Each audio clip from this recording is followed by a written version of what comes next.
Hope and I bought a 20-foot trailer so we can build a tiny home. And now that the subfloor is installed, it's time to do some framing. We started by measuring and cutting down our 2x4s to the correct size that we needed.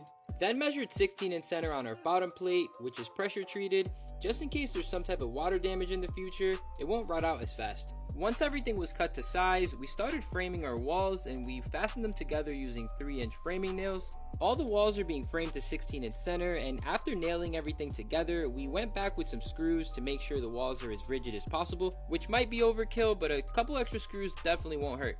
Since the walls are so long, we constructed them in smaller sections so they're more manageable to move around. And above all the window and door openings, we used pressure treated 2x8s for our headers.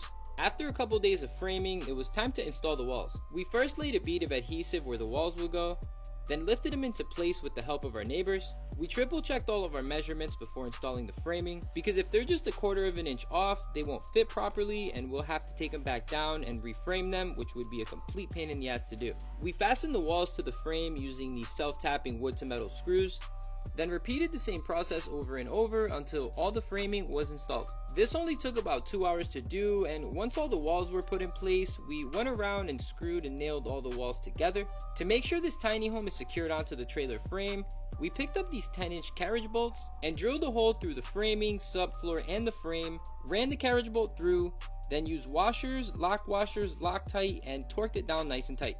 We added 3 of these carriage bolts on each side of the tiny home, then went up top and added a double top plate around the entire framing. This helps keep all the framing together, but that's it for part 2. Like and share for part 3.